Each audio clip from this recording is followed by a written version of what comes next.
Devil से शादी। कहानी में अब तक सुना कि अंश अपनी प्यारी वाइफ को रात में अकेले छोड़कर अपने बचपन के दोस्त से मिलने हॉस्पिटल जाता है। अब आगे कुछ देर बात करने के बाद अंश वापस घर आ गया। जब वह रूम में आया तो रूम में निमी सो रही थी। अंश आराम से निमी के पास गया और उसके सिर पर किस किया। जैसे उसने किस किया उसकी नींद खुल गई। फिर अंश उसे देखकर बोला, अरे तुम्हारी नींद इतनी कच्ची तो नहीं थी कि ये किस से टूट जाए। निमी ने कहा, आपको पता है ना, मुझे आपके बिना नींद नहीं आती है। अभी अभी बस आई थी, वो भी कच्ची। अंश बोला, ठीक है, मैं चेंज करके आता हूँ। यह बोलकर अंश चेंज करने चला गया। दूसरी तरफ मीता नीचे किचन में पानी लेने आई। तभी उसकी नज़र एक परछाई पर गई, जिसे देखकर वो एक फ्लावर वास उठाकर उसे मारने के लिए बढ़ी। तभी जैसे उस परछाई को पता चला तो जल्दी से पलटकर मीता के हाथ को पकड़कर बोला, मीता क्या कर रही है? ये मैं हूँ, आदि। मीता बोली, आदि तुम? इतनी रात को ऐसे चोरों की तरह अपने ही घर में कौन आता है भला? इस पर आदि बोला, अरे मुझे डर था कि कहीं मोम ना देख ले, इसलिए ऐसे आ रहा था। मीता बोली, वैसे इतनी रात तक तू था कहाँ? इस पर आदि अपनी नजरें चुराते हुए बोला, मैं क्लब में था। मीता ने थोड़ा गुस्सा दिखाते हुए कहा, अच्छा जी, मैं ना देख रही हूँ कुछ दिन से, कुछ तो गड़बड़ चल रही है। आखिर बात क्या है, बता जल्दी। आदि ने मीता को रूम में ले जाते हुए कहा, अच्छा ठीक है मेरी माँ, सब बताता हूँ, पहले रूम में चल। अगर यहाँ पर किसी ने देख लिया तो हंगामा हो जाएगा। दोनों मीता के रूम में आ गए। फिर मीता और आदि रूम में बैठ गए और वो आदि को घूरकर देखने लगी। आदि बोला, अरे मुझे घूरकर देखना बंद कर। बात यह है कि आई हैव ए गर्लफ्रेंड। मीता ने पूछा, तो इसमें छुपाने वाली क्या बात थी? आदि बोला, मैं छुपा कहाँ रहा था। पहले मैं खुद ही अपनी फीलिंग को लेकर श्योर नहीं था, लेकिन अब हो गया हूँ। बट ये बोलकर आदि बीच में रुक गया। मीता ने पूछा, बट? आदि मीता से बोला, बट वो लड़की मुझसे 5 साल बड़ी है। आई मीन उसकी एज 26 है और मैं 21 का हूँ। मीता बोली, ग्रेट। मैंने आज तक सिर्फ सुना था कि लड़कों को अपने से बड़ी एज की लड़की पसंद आती है, और आज देख भी लिया। खैर अब वो पुराना जमाना तो रहा नहीं जहाँ पर हम सभी को एज से प्रॉब्लम हो।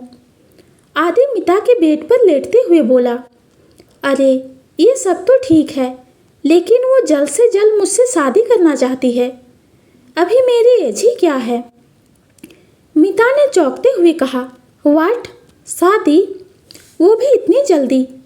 तुम दोनों को डेट करते हुए कितना टाइम हो गया? मीता के लिए ये बात एकदम चौंकाने वाली थी, क्योंकि आदि ऐसा लड़का था जो इतनी जल्दी शादी करना तो दूर, वो तो इतनी जल्दी शादी के बारे में सोच भी नहीं सकता था। फिर वो कैसे इतनी आसानी से मान गया? आदि बोला, हाँ यार, और मुझे समझ नहीं आ रहा है कि मैं क्या करूं। मैं उससे प्यार करता हूं, बट शादी बहुत बड़ा डिसीजन है, और अभी तो मेरी पढ़ाई तक पूरी नहीं हुई है। मीता बोली, वही तो सोच पागल इंसान। अच्छा चल छोड़, कल सबसे डिस्कस करते हैं। वैसे तूने मुझे अपनी गर्लफ्रेंड का नाम नहीं बताया, क्या नाम है उसका? मीता की बात को सुनकर आदि बोला, उसका नाम तनुश्री है। मीता ने इस नाम को दोहराया, तनुश्री।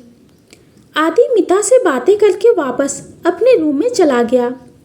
दूसरी तरफ अंश ने निमी को अपनी बाहों में लेकर उसे सुला दिया था, पर नींद जैसे खुद उसकी आंखों से ओझल हो गई थी। उसे रह रहकर संदीप का ही ख्याल आ रहा था। उसे बस कैसे भी अपने दोस्त को ठीक करना था और इस जंजाल से बाहर निकालना था।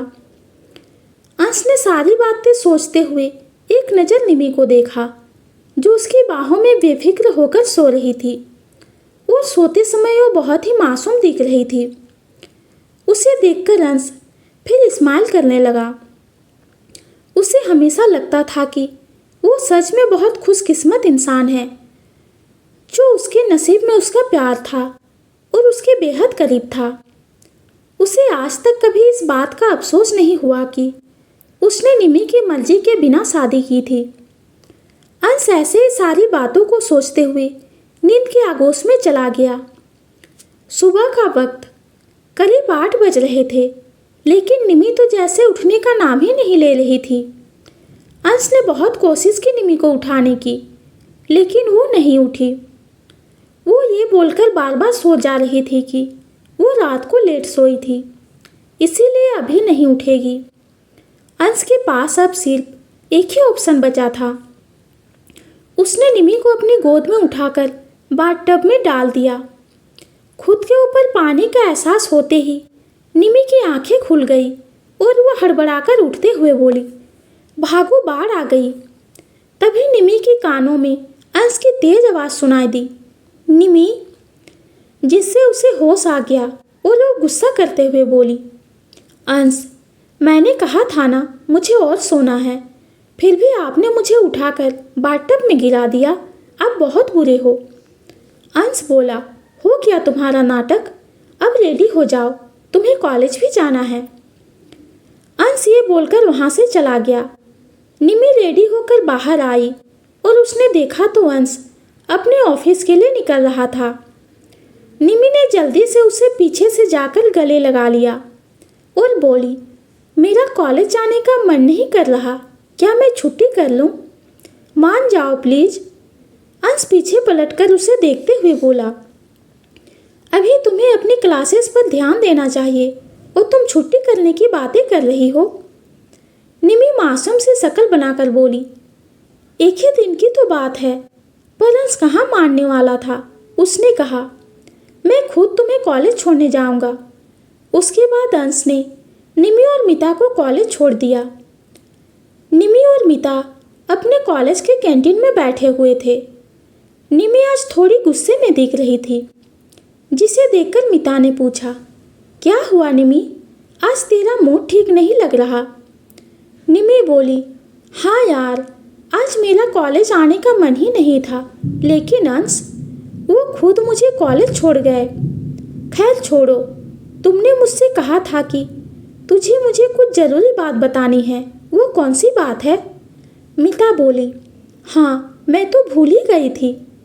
दरअसल बात आदि के बारे में है। निमी ने पूछा, आदि के बारे में? ऐसी कौन सी बात है? मिता बोली, हाँ यार, आदि की एक गर्लफ्रेंड है जो उससे उम्र में 5 साल बड़ी है, और तो और वो अभी भी आदि से शादी के लिए बोल रही थी। निमी ने चौंकते हुए पूछा, शादी आदि से, वो भी इतनी जल्दी? How is this possible? मिता बोली, क्या किया जाए, आदि ने बताया वो उससे बहुत प्यार करता है, जाहिर सी बात है उसे दुखी नहीं करना चाहेगा। निमी बोली, बहुत अजीब बात है, वो लड़की अभी से ही क्यों आदि से शादी की बात कर रही है? ऐसी कौन सी आफत आ गई है कि उसे इतनी जल्दी शादी करनी है? अगर आदि उससे प्यार करता है तो उसी से शादी करेगा, फिर वो आज करे या कल। तभी वहाँ पर रियान आकर बोला, क्या चल रहा है, इतना सीरियस माहौल क्यों है? निमी बोली, कुछ नहीं, किसी की बर्बादी के बारे में सोच रहे थे। रियान बोला, अंश सर को बर्बाद करने के बाद भी तुम्हें चैन नहीं मिला जो तुम किसी और को बर्बाद करने के बारे में सोच रही हो? उसकी इस बात पर निमी चिढ़ गई। वो थोड़ी ऊंची आवाज़ में बोली, काश मैं कर पाती तो सबसे पहले तुम्हें ही बर्बाद करती, बंदर कहीं के। इतना बोलकर निमी वहाँ से उठकर अपनी प्रैक्टिस के लिए निकल गई। उसके जाते ही मिता ने पूछा, तुम क्यों मेरे फ्रेंड से लड़ते रहते हो? तुम्हारा खाना नहीं पचता उससे लड़े बिना? रियान बोला, पता नहीं क्यों, पर निमी को इरिटेट करने में बड़ा मज़ा आता है। उसकी बात पर मिता बोली, अच्छा, और जब वो तुम्हें इरिटेट करने लग जाएगी ना, तब मेरे पास मत आना भागते हुए। दोनों ऐसे ही बातें करने लग गए। इधर निमी जब अपनी बॉक्सिंग की प्रैक्टिस के लिए आई तो उसे वहाँ पर हर्ष दिखाई दिया, जो कि अपने हाथों में बॉक्सिंग ग्लव्स पहनकर प्रैक्टिस कर रहा था। उसे देखकर निमी बोली, मिस्टर दीवान, आप यहाँ पर और ऐसे? हर्ष ने कहा, हाँ, मैंने सोचा कि मुझे भी प्रैक्टिस किए बहुत दिन हो गए हैं, तो क्यों ना थोड़ा प्रैक्टिस किया जाए। निमी बोली, अच्छा। फिर निमी अपने वार्म अप में लग गई।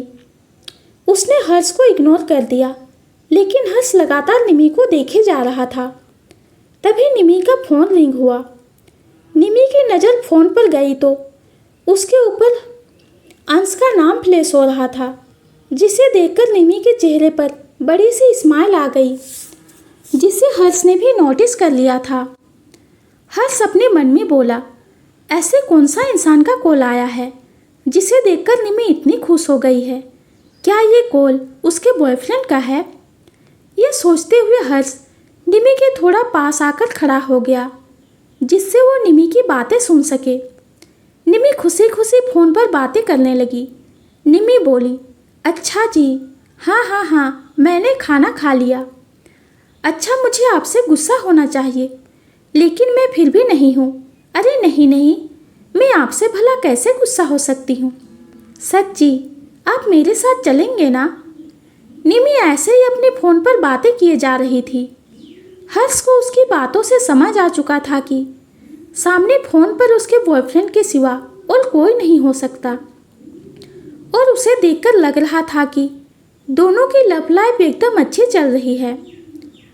अंश ऑफिस में निमी से बात करने के बाद अपने काम में लगा और अपने इम्पोर्टेंट मेल को चेक करने लगा। अंश को पता था कि निमी उसी सुबह की बात को लेकर नाराज़ होगी, इसलिए उसे कॉल करके मनाना जरूरी था। तभी अंश के केबिन में पंकज आकर बोला, सर, कुछ है जो आपको जानना बहुत ज़रूरी है। अंश ने पूछा, क्या? पंकज बोला, सर, वो लड़की जो संदीप सर की गर्लफ्रेंड थी, उसके बारे में कुछ पता चला है। अंश बोला, क्या पता चला है? साफ साफ बताओ। पंकज बोला, सर, वो अभी आदि को डेट कर रही है, और यही नहीं, उसे शादी के लिए भी फोर्स कर रही है। मैंने पता किया, उसका नाम तनुश्री है, और उसने कई अमीर घर के लड़कों को अपने प्यार के जाल में फंसाकर अपना काम निकलवाया है। संदीप सर भी उनमें से ही एक थे, और अब आदि। पंकज ने लाई हुई सारी डिटेल अंश को दी। जैसे जैसे अंश डिटेल्स को पढ़ रहा था, उसका गुस्सा बढ़ता जा रहा था। वह उस लड़की के हाथ अपने बचपन के दोस्त की लाइफ को बर्बाद होते हुए देख चुका था। यहाँ तक कि उसकी वजह से संदीप मौत के मुंह तक भी पहुँच गया था। अब ऐसा कुछ अंश अपने छोटे भाई के साथ नहीं होने दे सकता था। उसको गुस्सा तो बहुत आ रहा था, लेकिन फिर भी वो खुद को शांत करने की कोशिश कर रहा था, क्योंकि ये मैटर तो उसे आराम से ही हैंडल करना होगा। अंश पंकज को देखकर बोला, आदि की कॉलेज की पढ़ाई कैसे चल रही है? पंकज ने जवाब में कहा, सर, वो तो ठीक चल रही है। अंश बोला, ठीक है, फिर आदि को केप टाउन वाला प्रोजेक्ट हैंडल करने के लिए दे दो, और उसे 1 मंथ के लिए यहाँ से केप टाउन जाने को कहो। पंकज को समझ आ गया था कि अंश आदि को इंडिया से दूर क्यों रखना चाहता था। अंश उसके रहते तनुश्री का ज़्यादा कुछ नहीं कर सकता था, क्योंकि बीच में आदि के आने के चांस होते। लेकिन अब अगर आदि यहाँ रहेगा ही नहीं तो अंश के लिए सब हैंडल करना आसान हो जाएगा। पंकज ने वहाँ से जाकर आदि को कॉल पर सब बता दिया। दूसरी तरफ आदि भी अभी कॉलेज में था, और ये फ़ोन कॉल उसके लिए जैसे किसी बम ब्लास्ट से कम नहीं थी। ये सुनकर आदि थोड़ा उदास हो गया। मीता जो उसके पास ही बैठी हुई थी, उसे देखकर वो बोला, यार मीता, भाई मुझे किसी प्रोजेक्ट के लिए केप टाउन भेज रहे हैं, लेकिन अभी तो कॉलेज चल रहा है। मीता ने पूछा, तो तू क्या करेगा अब? आदि निराश होते हुए बोला, क्या कर सकता हूँ, भाई के सामने मेरी जुबान भी नहीं चलेगी। पर अभी अभी तो मेरी प्यार की गाड़ी चलने स्टार्ट हुई थी और भाई ने आकर ब्रेक लगा दी। ये सुनकर मीता हंसने लगी। तभी वहाँ पर निमी आ गई, जो किसी की सोच में गुम थी। उसे देखकर मीता बोली, तुझे क्या हुआ? मीता की आवाज़ से जैसे निमी को होश आई और मीता की तरफ देखकर बोली, Meeta, I think you are right. Meeta बोली, right but for what? Nimi Meeta से बोली, मिस्टर दीवान, मुझे भी अब कुछ ठीक नहीं लग रहे हैं। आज वो बॉक्सिंग की प्रैक्टिस के लिए आए थे और उन्होंने एक स्टूपिड सी रीज़न दिया। अगर इन बातों को नज़रअंदाज भी कर दिया जाए तो वो आज अचानक ही मुझसे मेरे बॉयफ्रेंड के बारे में पूछने लगे। ऐसा क्यों? मीता बोली, अब समझ में आया तुझे मैं क्यों वो सब बोल रही थी? निमी बोली, हाँ, लेकिन मिस्टर दीवान ने गलत कुछ भी नहीं किया। मुझे उनकी इंटेंशन गलत नहीं लगते हैं। मीता बोली, यार इंटेंशन जो भी हो, but you have to understand कि तुझे उससे दूर रहना है, क्योंकि भाई को ये सब अच्छा नहीं लगने वाला, और अगर भाई को अच्छा नहीं लगेगा तो वो किसी को कुछ भी अच्छा नहीं लगने देंगे। निमी बोली, इन सब में अंश कहाँ से आ गए? और हाँ, उन्हें मैं सारी बातें बताती हूँ तो मिस्टर दीवान के इंटेंशन अंश को ज़रूर पता होगा। तभी आदि, जो निमी के आ जाने से इग्नोर हो चुका था, वो बोला, अगर तुम दोनों का हो गया हो तो मेरी प्रॉब्लम का सॉल्यूशन दो, क्योंकि निमी की बातों का कोई हल नहीं है। निमी की सबसे बड़ी प्रॉब्लम यही है कि वो बहुत सुंदर है, तो जाहिर सी बात है लड़कों को तो अपनी तरफ अट्रैक्ट करेगी ही। निमी बोली, तू ज़्यादा नहीं बोल रहा है? मैंने क्या किया अब? और तेरी क्या प्रॉब्लम है? मीता बोली, यही कि भाई से केप टाउन भेज रहे हैं और ये अपने ब्रांड न्यू प्यार से 1 महीने के लिए बिछड़ने वाला है। निमी आदि का मजाक उड़ाते हुए बोली, ओ, ये तो बहुत बुरा हुआ। ये देखकर आदि चिढ़ते हुए बोला, तुम दोनों सच में मेरे दोस्त होते तो। दोस्त ही नहीं हो, यहाँ मैं इतनी सीरियस बात कर रहा हूँ और तुम हो कि मजाक में लगी हो। जाओ, मैं किसी से बात नहीं करूँगा। इतना बोलकर आदि वहाँ से उठकर चल दिया। आदि को वहाँ से जाते हुए देखकर बोली, पागल है ये। मीता बोली, हाँ, लेकिन भाई अचानक ही इसे इंडिया से बाहर क्यों भेज रहे हैं? निमी बोली, क्या पता अंश कब क्या करते हैं, वो सिर्फ वही जानते हैं। मीता और निमी दोनों ही अपनी सारी क्लासेस लेने के बाद घर के लिए निकल गई। आदि नाराज होकर एक क्लब में गया। वहाँ पर उसे तनुश्री भी दिखाई दी। तनुश्री दिखने में बहुत सुंदर थी और इस वक्त उसने एक शॉर्ट ब्लैक ड्रेस पहन रखी थी। तनुश्री ने जैसे ही आदि को क्लब में देखा और उसकी तरफ जाने को हुई, तभी कुछ बॉडीगार्ड्स ने उसे आदि के पास जाने से रोक दिया और तनुश्री को अपने साथ लेकर गए। तनुश्री बार बार खुद को छुड़ाने की कोशिश कर रही थी, पर इसका कोई फायदा नहीं हो रहा था। आखिर में उसे बेहोश कर दिया गया और फिर वो लोग उसे अपने साथ लेकर चले गए। वहीं आदि अपनी जगह पर बैठा हुआ बार बार अपनी कलाई पर बंधी घड़ी को देखे जा रहा था, जो कि शाम के 6 बजने का इशारा कर रहे थे। आदि पिछले आधे घंटे से तनुश्री का वेट कर रहा था, लेकिन अभी तक तनुश्री का कोई अता पता नहीं था। आदि बार बार उसे कॉल करने की कोशिश कर रहा था, लेकिन तनुश्री फ़ोन रिसीव नहीं कर रही थी। फिर आदि थककर घर के लिए निकल गया। दूसरी तरफ पंकज आज ऑफिस से जल्दी आ गया था, क्योंकि माला ने आज उसके साथ मूवी देखने का प्लान बनाया था। मूवी देखने दोनों ही मॉल पहुँचे और जाकर अपनी सीट पर बैठ गए। वहीं उनसे थोड़ी ही पीछे वाली सीट पर बैठे हुए लोग आपस में बातें कर रहे थे। तभी किसी लड़की की आवाज़ आई, यार ये कैसे हस्बैंड वाइफ हैं, इतना दूर, वो सीरियस होकर मूवी कौन देखता है, थोड़ा तो लवी डबी हो जाओ। निमी बोली, यू आर राइट मीता, लेकिन हम ऐसे इनके पीछे आए हैं, अगर माला दी को पता चला तो वो हमें छोड़ने वाली नहीं है। वो दोनों निमी और मीता ही थे जिन्हें माला के प्लान के बारे में पता चल गया था और वो यहाँ पर उनका पीछा करते हुए आई थी। मिता निमी को जवाब देते हुए बोली, कुछ पता नहीं लगने वाला है, इन लोगों पर नज़र रखना जरूरी है। अगर ऐसे ही चलता रहा तो मैं मासी कैसे बनूंगी? निमी बोली, तुझे बड़ी जल्दी है मासी बनने की। मिता तपाक से बोली, जल्दी तो वैसे मुझे बुआ बनने की भी है, बट आई कैन वेट।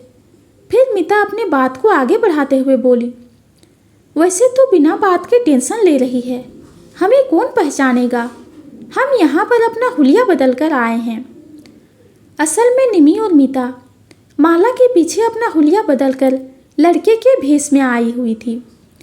दोनों ने ही इस वक्त लड़कों की तरह कपड़े पहने हुए थे और दाढ़ी लगाई हुई थी, जिससे माला अगर उन्हें देख भी लेती तो उन्हें पहचान नहीं पाती। मिता ने जब देखा कि माला और पंकज आराम से सिर्फ मूवी ही देख रहे थे तो वो पीछे से चिल्लाते हुए बोली, पता नहीं कैसे कैसे लोग आते हैं थिएटर में, जब कुछ करना ही नहीं है तो चुपचाप मूवी ही देखनी है तो घर पर देखो, यहाँ आकर कपल का भी नाम खराब कर रहे हैं। मिता को थिएटर में ऐसे चिल्लाते हुए देख निमी ने उसे मारते हुए चुप करवाया, क्योंकि सभी लोग उसे ही देख रहे थे। माला भी पीछे पलटकर देखने लगी। हालांकि थिएटर में साउंड बहुत तेज था, लेकिन मिता ने अपनी पूरी जान लगाकर अपनी बात कही थी, जिससे उसके आसपास के लोगों ने तो सुन ही लिया था कि वो क्या बोल रही है। साथ ही माला और पंकज के कानों तक भी ये बात पहुंच गई थी। माला ने जब पीछे देखा तो दो अजीब तरह के दिखने वाले लड़के उसे ही देख रहे थे, तो ये देखकर वो पंकज के कानों में बोली, तुमने पीछे देखा? वो दोनों लड़के कितने अजीब हैं। एक पल के लिए मुझे लगा कि वो हमें ही बोल रहे हैं। माला की बात पर पंकज भी पीछे पलटकर देखने लगा। मिता ने जब देखा कि पंकज उसे ही देख रहा था तो उसने पंकज को एक आंख मार दी, जिससे पंकज अजीब सा चेहरा बनाकर आगे देखते हुए माला से बोला, इग्नोर करो, अजीब हैं। निमी मिता की इस हरकत पर उसे मारते हुए बोली, पागल लड़की, क्या कर रही हो? उन्हें उनका टाइम एंजॉय करने दो। मिता ने कहा, ऐसे एंजॉय करेंगे? हद है यार, कम से कम एक दूसरे का हाथ तो पकड़ते। तुझे पता है, कल मूवी स्टार्ट होने के 10 मिनट बाद ही रियान ने मुझे किस कर दिया था, और एक ये दोनों हैं। मिता को पता ही नहीं चला कि अनजाने में उसने क्या बोल दिया, और उसकी बात सुनते ही निमी, जो कोक पी रही थी, वो उसके मुंह से बाहर निकल गई और आगे वाली चेयर पर गिर गई। वो तो अच्छा था कि आगे बैठे इंसान पर वो कोक नहीं गिरी। निमी खुद को संभालते हुए बोली, क्या तुम दोनों ने अभी तक सिर्फ किस की है? मुझे तो लगा था कि बहुत कुछ कर लिया होगा, लेकिन तुमने मुझे डिसअपॉइंट किया। मैं सोचती थी कि तुम बहुत वाइल्ड होगी, बट तूने मेरा नाम खराब कर दिया। मिता बोली, अच्छा जी, तो तूने क्या उखाड़ लिया है अभी तक? अगर कुछ किया होता तो मुझे बुआ बनने की खुशी मिल चुकी होती। इस पर निमी मुंह बनाते हुए बोली, कर दी ना तूने पागलों और गंवारों वाली बात। माना कि तेरा और पढ़ाई का बहुत दूर का नाता है, लेकिन इसका मतलब ये नहीं कि तू इतनी अनपढ़ों वाली बात करे। मार्केट में प्रोटेक्शन जैसी कई चीज़ मिलती है। मिता बोली, व्हाटएवर। निमी बोली, हारने लगो तो व्हाटएवर बोल दो। सभी लोग मूवी देख रहे थे, लेकिन माला बार बार पीछे पलटकर देख रही थी। उसकी नज़र बार बार उन दोनों लड़कों पर जा रही थी। पंकज ये देखकर बोला, क्या बात है, तुम बार बार पीछे क्यों देख रही हो? माला पीछे देखते हुए बोली, पता नहीं क्यों मुझे वो दोनों जाने पहचाने लग रहे हैं। तभी निमी का फ़ोन बजने लगा, क्योंकि अंशु से फ़ोन कर रहा था। ये देखकर निमी मिता से बोली, अंश फ़ोन कर रहे हैं, मैं फ़ोन कैसे रिसीव करूं? मिता बोली, एक काम कर, तू भाई को टेक्स्ट कर दे कि तू बाहर है। लेकिन तभी मूवी का इंटरवल हो गया ये देखकर निमी खुशी से बोली, ये तो अच्छा हुआ, अब बाहर जाकर रन से बात कर लेती हूँ। मीता बोली, हाँ चल, मुझे वॉशरूम भी जाना है।